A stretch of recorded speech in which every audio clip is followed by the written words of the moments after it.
Welcome. So today I'm going to make a video about the Talos. The Talos is actually a really strange ship. I mean, it's basically a hack that's got battleship DPS and battleship tracking. And, the great point of that is that you can actually kill battle cruisers so easily compared to if you were flying a Vagabond or a Shield Rupture, etc. And the downsides, of course, is that you're very vulnerable to tacklers. But the Talos has a tracking bonus, and it's got 5 Warrior 2s. And compared to the other Tier 3 battlecruisers, the Talos is definitely the one that is least vulnerable to frigates. Another thing is that it does the best damage within 30k of all of the Tier 3 battlecruisers, and that is a complete necessity for solo, since your point range is 28k max. So it's definitely the ideal Tier 3 battlecruiser solo, and I think it's definitely the best one by far. It's a bit like a Galante ship and a Minmatar ship in one. I mean, you can do decent damage to 40 km with null, but if you're willing to commit to the fight, and if you think it's worth going close, for example, you might have just separated a Drake or something and you want to burn him down really, really quickly, you could just load Void and brawl in, and you basically do 50% more DPS compared to if you were 20k away using null. And having these options to kite or to brawl is actually a big thing. I mean, it does give you kills that you wouldn't be able to get otherwise. That's one big advantage that the Talos has that is quite underestimated, I think. So for this video, I went on a roam from Providence to Catch, starting off from Y-M. And the reason I chose to go to Providence is because I think it's a great place for small gang and solo PvP, because the residents operate on a NRDS policy, which means not red, don't shoot it. And basically what it means in the end is that it attracts a lot of different entities to come live here, because the only requirement is that you're not a pirate, pretty much. The only requirement is that you operate by the NRDS, and then the other locals will leave you alone. So there's a lot of different entities in this region, and there's also, a lot of neutrals as well that are just going in by themselves because they're essentially protected by the locals. So, that's one really good aspect about this region. There's a lot of, there's activity from a lot of different entities. And the main benefit of that is that if one entity is unwilling to engage you, there's probably another one that is. I mean, if you're going to a specific region owned by a specific alliance, if they're not going to fight you, then they're not going to fight you, pretty much. One big downside, though, of going solo in this region, especially without a scout, and I did roam without a scout, by the way, I just got lucky, but yeah, if you're soloing without a scout, you might jump into a gate camp, and the gate camps that the locals form are impossible to run from, and they're also impossible to fight. So it's basically remote sensor boost stuff, maybe with a lot of VCM, etc. Just nasty stuff. But that's the main downside of the region. But the region can be a lot of fun, and you will get a lot of fights from the region, that's for sure. So I walked to the 4B gate in 90Y and landed on a Myrmidon and a Hurricane, and the Myrmidon immediately jumped out, so I'm thinking they're going to try and gank me. They're getting the Myrmidon on the other side to try and tackle me. That's what's going through their mind right now, I think. So they're obviously wanting to fight, and preparing for this Myrmidon, the Hurricane, to go for me, and he does go for me, so I immediately start burning away and put some damage on him. Talos is always going to be out damaging a Hurricane, but I don't want to be close to him at this point because I don't know what they have, and also he's got neats on his Hurricanes. Most Hurricanes have energy neutralizers, which is horrible for my Talos. Anyway, and then the Myrmidon jumps back. He jumps it and you see him there, so I immediately start burning in the opposite direction of where the Myrmidon is coming from, so the Myrmidon isn't going to be able to tackle me. But in my mistake, that this also leads to my transversal being with the Hurricane quite high, so the Hurricane lasts for a bit longer than I thought he would. And then the Ares and Hyena comes in. What's going through my mind right now is that I can tank this. When the Hurricane is dead, I will be fine. They don't have any damage projection at all. So I decided to stay around and just try and kill the Ares and Hyena while I burn away. Myrmidon is notorious for having terrible damage projection. As you can see, he's got neutrons fitted as well.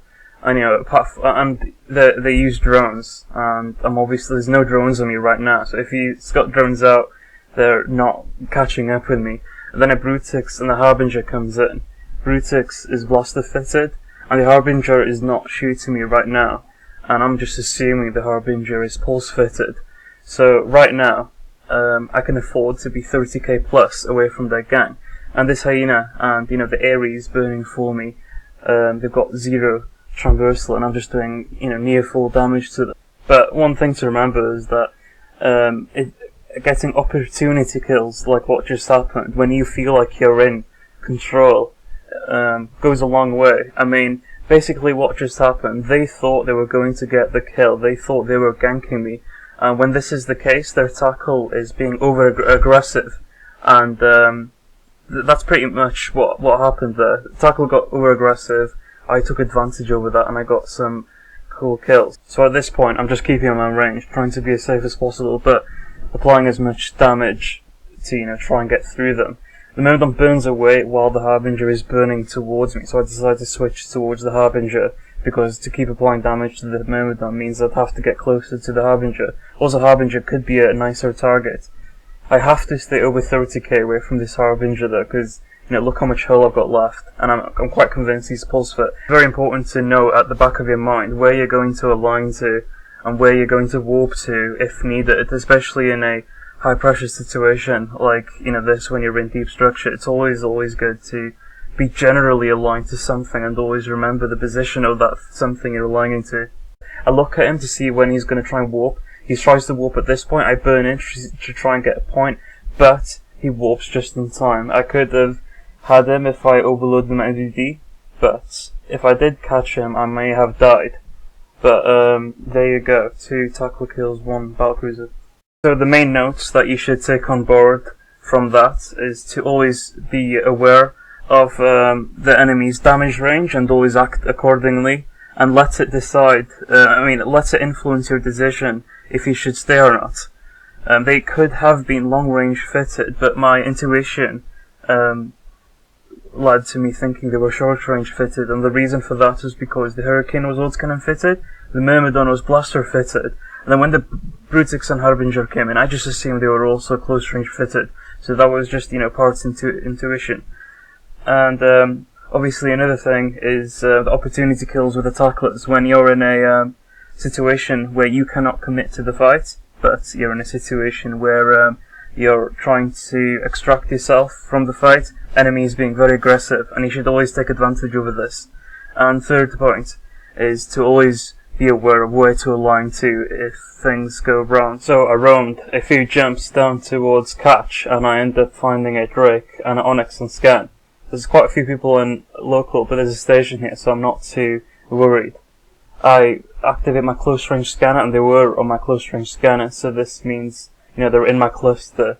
It means I should scan everything that's within 1.5 AU. I mean, what's in my scanner right now? That's 1.5 AU. That's 10% of max scan range. So I've scanned out this Drake, and I'm warping on top of him, and he's there. But he was aligned all this time, and he warped to a gate. So I warped to it. I am warping to this gate blind though. But gate camps, I'd consider it quite safe to warp to the Drake in this circumstance, just because people are not really that smart when it comes to baiting. They don't really bait in that fashion when they're in a very, very organised camp. So I come out of warp, 2 Drakes on grid.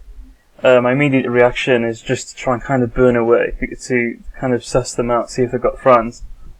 Because, me burning away from them, I could do that so easily as I came out of warp 70k from them. They can't really do anything to me past 70k.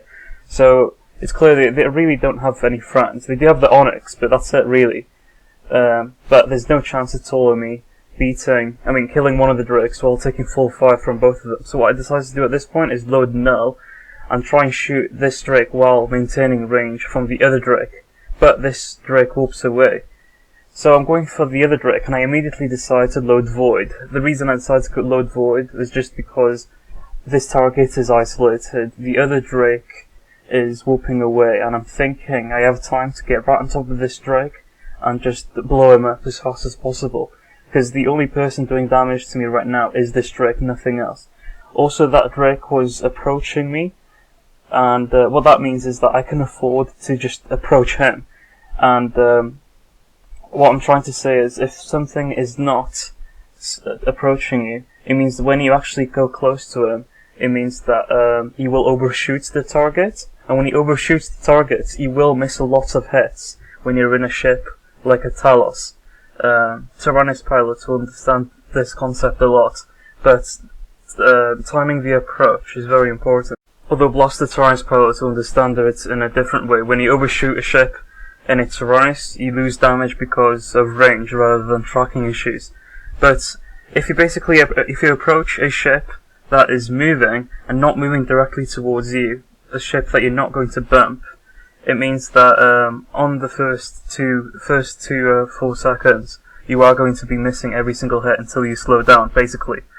So, I mean, I know this is a very short clip, but it does have some interesting notes, I think. The main note is know when to commit and know when to kite with null.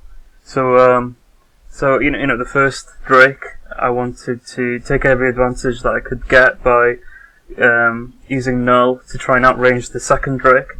But when it came to just fighting the one Drake, I was confident that I could potentially kill the Drake before any friends come to help him. And that is the question, if you should commit or not. Because if you do commit, that is 50% DPS that you're getting. So the two main reasons that you should commit in a Talos is dependent on how much time have you got with the target, and if you think you can kill that target before his friends come, and also if you actually do brawl the target, are you actually going to be hitting him or not? And also in the case of hurricanes, does he have neutralizers, etc. But definitely in terms of Drakes, it's pretty much always best to brawl if you're safe to do so. So 10 minutes later, a couple of jumps away, I land on a gate and there's a vagabond there, but as soon as I come out of warp, he immediately starts burning away, just in a random direction. When people do this, it means that they want to fight, but they want to get some range before they're comfortable. And the vagabond engaging a Talos obviously means that he's got some friends. But it's always important to note that when you do see something just burning away from you directly, from a gate like that, it does mean they want to fight, and it does mean they probably have friends too, and they're just trying to set up the fight in their favour. Sometimes aggressing them immediately as they start burning away, you actually might get a kill that way, because they're not expecting you to just aggress as often as that. People expect you to aggress when they aggress, etc. You know, this guy gets super lucky at this point. He was in low shield, and his ECM drones get a jam cycle immediately.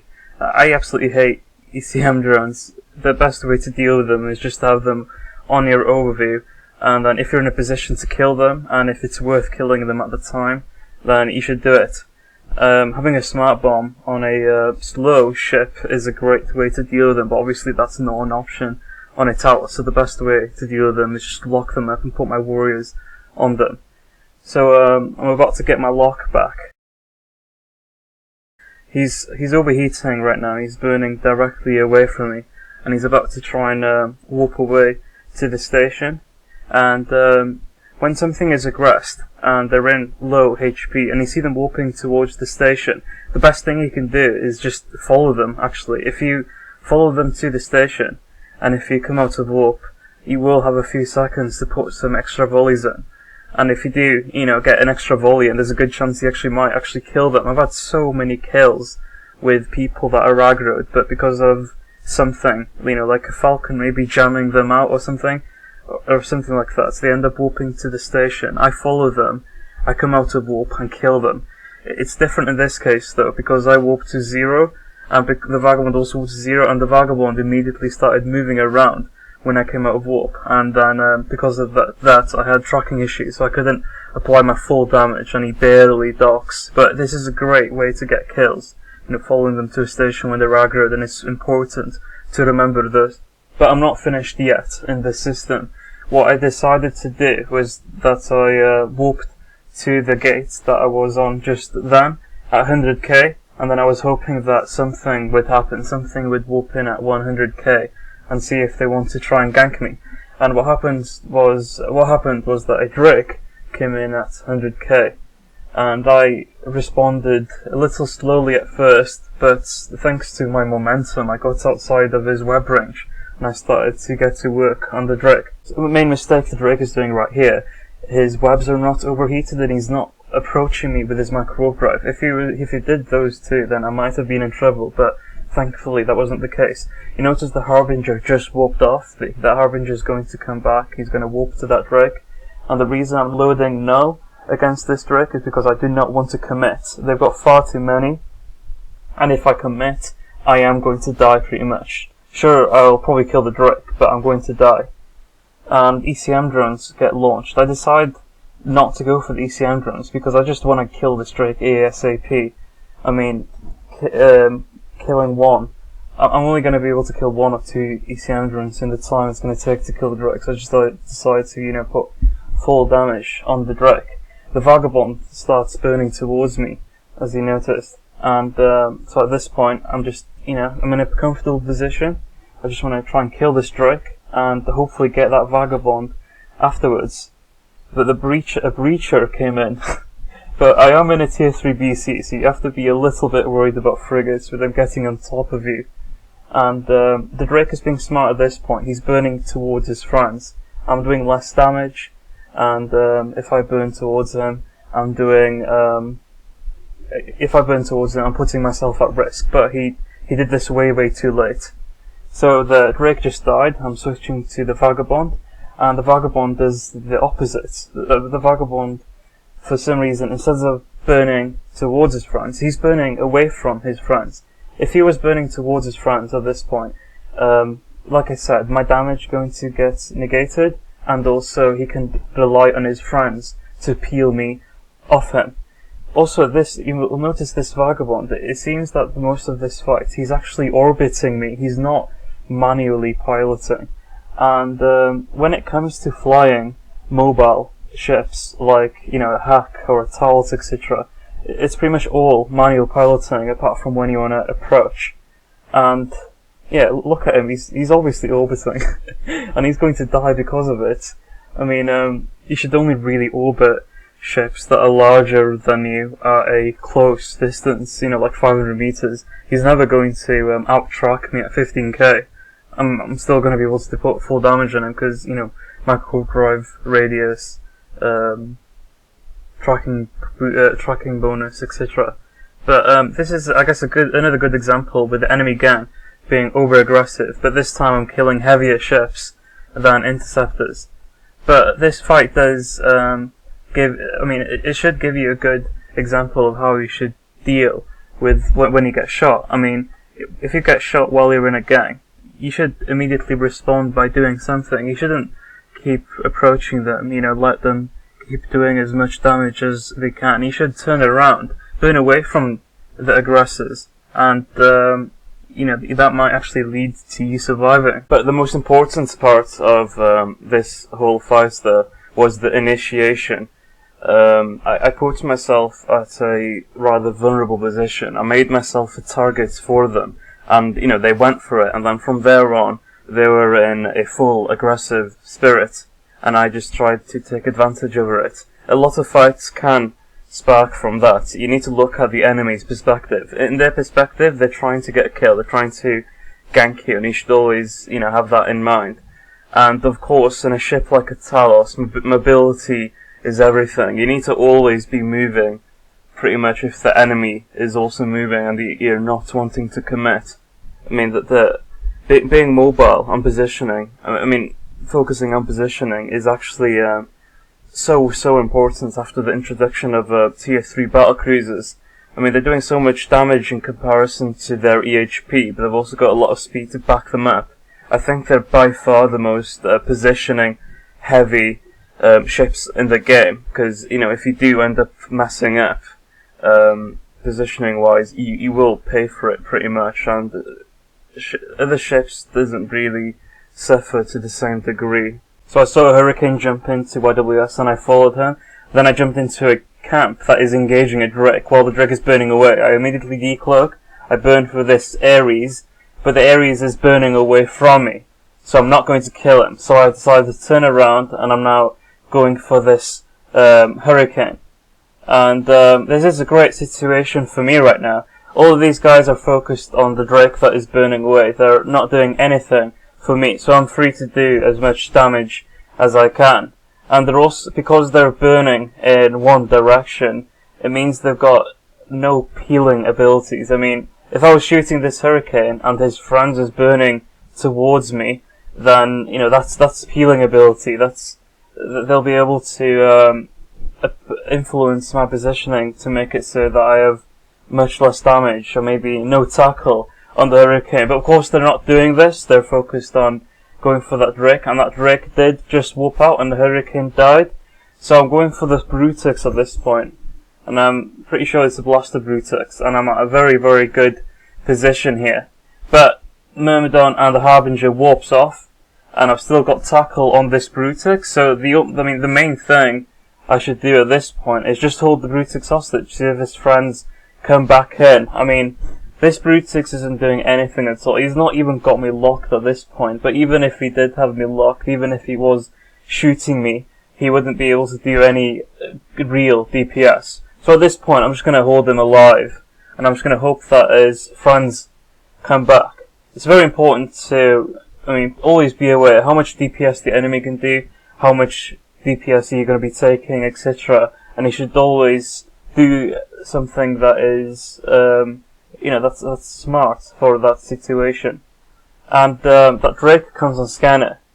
So at this point I'm just thinking, okay, that Drake might be come back then. Maybe his friends are going to just leave this Brutix to die. So at this point I'm just hoping that the Drake comes back, and I end up getting really, really close to this Brutix. The main reason for that is just because he's at such low health that I'm just hoping that his friends would warp in. But of course his friends doesn't warp in, and the Drake does. It's a great way to get more kills or to escalate a fight, to hold someone hostage like I have in this case. I mean, if the target isn't doing enough damage to kill you, or in this case not doing anything, you might as well hold it. Something will eventually come from it. And it's definitely great if you've got an active tank or a logistics in gang, just to hold them down. I decided to kill the Brutix, and the Drake is approaching me at an angle. What's going through my mind right now is that this Drake is going to kite me. I think this Drake is going to kite me. So I decide to keep null and not switch to antimatter. But he decides to start approaching me at a 0 transversal at this point. And then I know he's going to brawl. But I didn't switch my ammo. I'm not switching my ammo right now.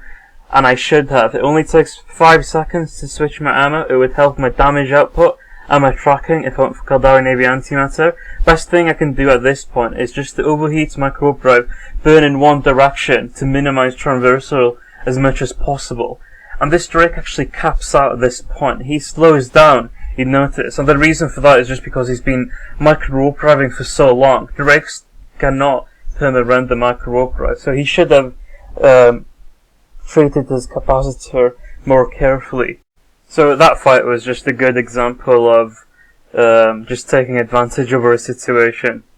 Jumping into a fight and then turning into a three-way is really good fun. So it's also important to always be aware about the range your targets are capable of projecting damage to, and you need to always keep that in mind, and it should always reflect on your decision to do things. It's been quite important in all of the fights I've shown here, actually. But yeah, the Talos is a really, really fun ship. I really do suggest flying it. It's by far the best tier 3 BC to solo in, I think.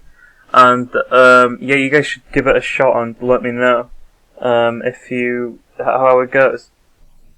Hey everyone, this is Duncan. So we've been getting a massive amount of really positive feedback about our videos, and we've really enjoyed making them as well.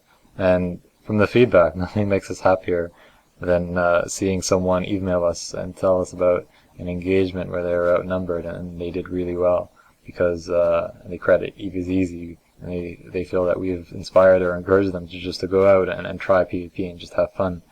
And the response has in fact been so big and so good that we've decided to sort of take this to the next step and do this full time. So what that means is, in a week, on the 14th of April, we're going to be upgrading Eve is Easy to full-scale members-only PvP community. We're going to redo the site and change things around. And for members, they're going to have access to a lot more videos than what's currently available. In addition to the more videos, they'll have access to chat with and talk to the makers of the guides, ask us questions, request content for specific guides, and we'll do our best to cover them. And in addition to all of that, Garmon is going to be making a video guide series covering battlecruisers from the ground up. So solo, small gang, fitting theory, roles in the gang, and just basically everything we can think of for battlecruisers, and he's just going to talk about that. So you can look forward to that as well. As far as our current releases that are available to everyone, we're going to be continuing with that, albeit on a reduced schedule. So we're going to have videos available to everyone who wants, but we're going to be more heavily focusing on providing content for our subscribers. Also, we're going to attempt to integrate the Alliance tournament experience with Eve is Easy. So we're going to be uploading all the fights Hyder has with comms and everything. And we're also considering live streaming the matches on the final day. And Garmon has an initiative where he's going to create an Eve is Easy alliance and enter it into the tournament. And the members for the alliance are going to be made up of subscribers. And he wants to sort of give people a chance to be part of the tournament. And we feel it's one of the coolest experiences you can have in Eve. So give our members a chance to be part of that and basically show Eve what you guys can do. So we're also looking forward to that, in addition to everything else. So stay tuned, and we'll be providing more updates and launching on the 14th of April.